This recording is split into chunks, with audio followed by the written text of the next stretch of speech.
सभी दोस्तों को जय हिंद। और आज शुरुआत करते हैं हम अपने अंतिम अर्थात 12th जो टेंस है उसकी आपके अपने यूट्यूब चैनल ASI LDC पे। तो सीधा चलते हैं। हिंदी की पहचान है जिससे हम हमेशा यूजुअली टेंस की शुरुआत करते हैं। तो हिंदी की पहचान देखिए, हिंदी की पहचान में क्या होगा, समय के साथ में रहेगा। समय के लिए से शब्द का होगा और लास्ट में होगा, से रहा होगा, से रहा होगा, से रही होगी या से रहे होंगे इत्यादि शब्द अगर हिंदी वाक्यों के अंत में आते हैं तो फ्यूचर परफेक्ट कंटिन्यूअस टेंस रहेगा। नंबर 2 बात करते हैं इसमें हेल्पिंग वर्ब की। हेल्पिंग वर्ब, तो हेल्पिंग वर्ब है इसमें शैल, हैव, बीन और सेकंड है विल हैव बीन। सेल के साथ में चाहे कुछ भी जुड़े, विल के साथ में चाहे कुछ भी जुड़े, इनका प्रयोग देखिए। जो सब्जेक्ट की बात करूं तो सेल का प्रयोग, सेल हैव बीन का प्रयोग आई और वी के साथ में होगा। शेष सभी सब्जेक्टों के साथ में विल हैव बीन का प्रयोग होगा। इस बात का ध्यान रखें। चाहे फ्यूचर के कोई भी टेंस हो, जहां भी सेल दिखाई दे वो आई वी के साथ में विल दिखाई देता है, तो वो शेष सभी सब्जेक्ट के साथ में। बस ध्यान इतना रखना है, अगर स्टेटमेंट में कहीं डिटर्मिनेशन आ गया, दर नीचे आ गया, तो सभी सब्जेक्ट के साथ में विल का प्रयोग होगा। अर्थात विल के साथ जो कुछ भी जुड़ा होगा, जिस भी टेंस का वाक्य रहेगा वो ही उसी के अनुसार प्रयोग होगा। ठीक है ना, बस इतना ध्यान रखिए। फिलहाल आई वी के साथ में सेल हैव बीन का प्रयोग होगा। बात करते हैं मेन वर्ब की। यहाँ पे जो मेन वर्ब है, मेन वर्ब की जो फर्स्ट फॉर्म है, ठीक है ना, उसमें आईएनजी का प्रयोग होगा। वर्ब की प्रथम अवस्था के साथ आईएनजी का प्रयोग होगा। प्लस में समय के लिए सिंस और फोर का प्रयोग होगा। निश्चित समय है तो सिंस का प्रयोग होगा, अनिश्चित समय है तो फोर का प्रयोग होगा। निश्चित अर्थात अगर वाक्य में कोई ऐसा समय दिया हो जिससे उसका प्रारंभ हमें मालूम चल सके तो वो निश्चित समय है। अगर प्रारंभ नहीं मालूम चलता है उसका, ठीक है ना, तो वो अनिश्चित समय है। ये है since period of point of time और फोर है पीरियड ऑफ टाइम। ठीक है, अब सीधा हम देखते हैं एग्जाम्पल। और एग्जाम्पल की शुरुआत हम सदैव करते हैं अपने अफर्मेटिव जो सेंटेंस है। तो पहला जो एग्जाम्पल है वह देखिए कि वह 2 दिन से काम कर रही होगी। तो देखिए इसमें यह रही होगी से यहाँ आ गया और रही होगी ये यहाँ आ गया। दैट मीन्स ये है फ्यूचर परफेक्ट कॉन्टिन्यूअस टेंस। तो यहाँ पे देखिए फॉर्मूला क्या है, जो फॉर्मूला हम सदैव लिखते आए हैं, SHVO, subject, helping verb, verb और ऑब्जेक्ट। तो यहाँ सब्जेक्ट के अकॉर्डिंग हेल्पिंग वर्ब आएगी, तो पहले सब्जेक्ट देख लीजिए। तो यहाँ सब्जेक्ट है वह, तो वह देखिए लास्ट में रही होगी, रहा होगा नहीं है, इसलिए यहाँ आएगा सी। यहाँ पे बात करते हैं हेल्पिंग वर्ब की, तो आई भी तो है नहीं यहाँ पे, तो यहाँ पे क्या आ जाएगा, विल हैव बीन। ठीक है, इतना आ गया। अब आते हैं बात है वर्ब की। तो वर्ब क्या है, यहाँ वर्क है ना, तो वर्क है तो प्रथम अवस्था है तो आईएनजी इसमें वर्ब में जुड़ जाएगा, तो वर्किंग। हाँ, अब देखिए यहाँ है 2 दिन से। अब 2 दिन से ये समय निश्चित है या अनिश्चित, पीरियड टाइम है या पॉइंट ऑफ टाइम है, ये देखना है। तो देखिए कौन से 2 दिन, यहाँ सवाल कर लीजिए कौन से 2 दिन, आपको मालूम चल जाएगा। तो यहाँ कौन से का जवाब नहीं आ रहा है, ठीक है, तो इसलिए ये क्या है, अनिश्चित समय है, जिसके लिए फॉर का प्रयोग होगा। फॉर 2 डेज, फॉर 2 डेज, ठीक है ना, ये हो गया सिंपल सा। अब देखिए इसी को हम किस में, ये तो अफर्मेटिव हो गया, क्या था, अफर्मेटिव। हम क्या करेंगे, इसी को हम अब बनाएंगे नेगेटिव। देखिए सिंपल सा नेगेटिव का रूल मैं आपको समझा देता हूं, क्योंकि आप अगर स्टार्टिंग से वीडियो देखते आए हो तो आपको ज़्यादा मेहनत करने की आवश्यकता नहीं रहेगी। सब्जेक्ट, हेल्पिंग वर्ब, नोट, उसके बाद वर्ब और ऑब्जेक्ट, सिंपल सा रूल है।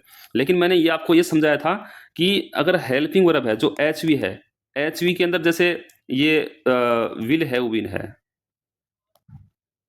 या अगर सेल हैव बीन होता, सेल हैव बीन होता, तो क्या करते, जो हेल्पिंग वर्ब की जो प्रथम स्पेलिंग है उसी के बाद में नोट का प्रयोग होना, इस बात का खासा ध्यान रखें। इस बात का आपको बहुत ध्यान रखना पड़ेगा, और ज़्यादा कोई ध्यान रखने वाली बात है नहीं इस टेंस में। कोई भी टेंस हो उसमें बस छोटी छोटी ट्रिक्स है, उसको ध्यान में रखना पड़ता है, ठीक है ना।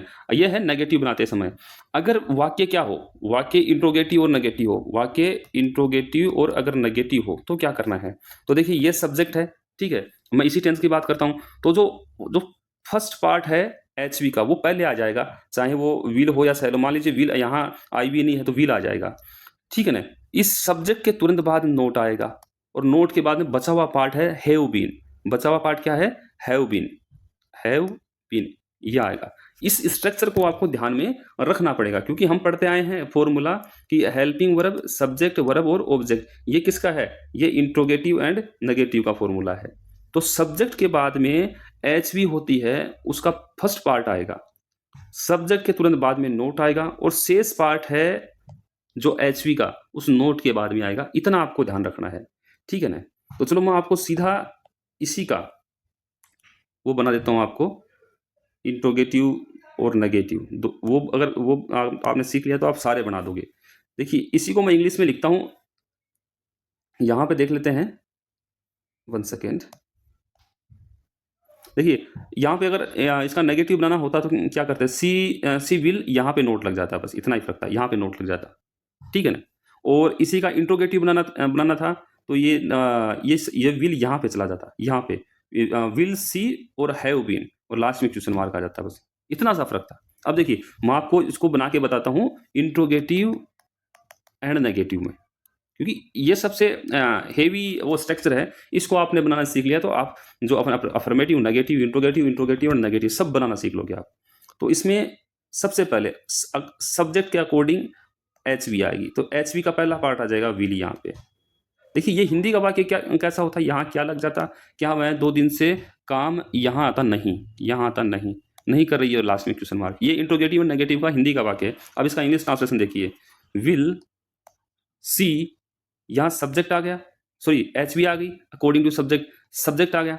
अब इस विल, ये जो एच है इसका हैव बीन पार्ट बचा है, याद रखिएगा हैव बीन पार्ट बचा है, लेकिन सब्जेक्ट के तुरंत बाद में नोट आएगा और बचा हुआ एच का पार्ट नोट के बाद में आएगा, हैव बीन। और उसके बाद में जो शेष जो स्टेटमेंट है वो यथावत आएगा, वर्किंग फॉर 2 डेज और लास्ट में क्वेश्चन मार्क। सिंपल सी फॉर्मेशन है, कुछ नहीं है।